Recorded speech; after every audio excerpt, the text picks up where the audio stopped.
Update करेंगे आपको। मखसूस नशिस्तों का फैसला, इलेक्शन कमीशन ने सुप्रीम कोर्ट में नजरसानी दरख्वास्त दायर कर दी है।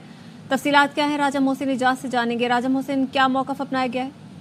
देखिए, इलेक्शन कमीशन ऑफ पाकिस्तान की नज़रसानी में ये मौक़िफ़ इख्तियार किया गया है कि सुप्रीम कोर्ट 12 जुलाई के फैसले पर नज़रसानी करे और इंसाफ के तकाज़ों के लिए सुप्रीम कोर्ट 12 जुलाई के फैसले पर एक दफ़ा फिर गौर करे।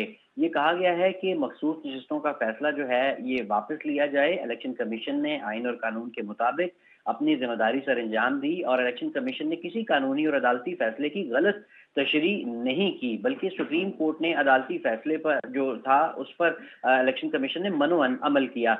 इसके साथ साथ ये भी कहा है कि सुप्रीम कोर्ट इलेक्शन कमीशन के आइन के आर्टिकल 218 में मुदाखलत नहीं कर सकती, हत्ता कि आइन की गलत तशरीह के मामले पर आइनी इदारे को रिमांड किया जाना चाहिए। इलेक्शन कमीशन 39 अरकान की हद तक इलेक्शन कमीशन ने फैसले पर अमल भी कर दिया है और अदालती फैसले पर नजरसानी दायर करना ये आइनी हक है। इस दरख्वास्त में इलेक्शन कमीशन की जानिब से सुन्नी इत्तेहाद काउंसिल, इसके साथ साथ MQM, पीपल्स पार्टी, नून लीग और दीगर जो जमातें हैं उन्हें फरीक बनाया गया है। PTI को भी इसमें फरीक बनाया गया और ये कहा गया है दरख्वास्त में कि PTI को अदालती फैसले में रिलीफ दिया गया, जो कि इस केस में पार्टी नहीं थी।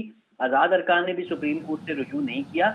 अदालती फैसले में कुछ ऐसे हकायक को मान लिया गया जो कभी अदालती रिमांड पर नहीं थे।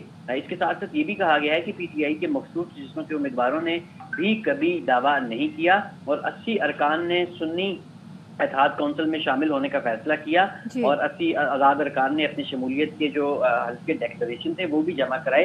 सुन्नी इत्तेहाद काउंसिल ने बतौर जमात आम इंतखाबात में हिस्सा नहीं लिया और न ही उनकी जानिब से मखसूस नशिस्तों की फहरिस्त जमा कराई गई। 41 अरकान को दोबारा पार्टी वाबस्ती का मौका फराहम करने का कोई जवाब नहीं। इलेक्शन कमीशन को जो है वो कभी इस मामले पर मौक़िफ़ देने का मौका नहीं दिया गया और इलेक्शन कमीशन को फैसले के नुक्ते पर सुने बगैर फैसला दिया गया। ये भी कहा गया है कि सुप्रीम कोर्ट के 12 जुलाई फैसले के अहकामात एक इम्तियाजी हैं और एक पार्टी के हक में हैं और सुप्रीम कोर्ट ने फैसला आइन और कानून के आर्टिकल्स और शिकों को नज़रअंदाज करके किया। बहुत शुक्रिया राजा मोहसिन इजाज तफसीलात के लिए।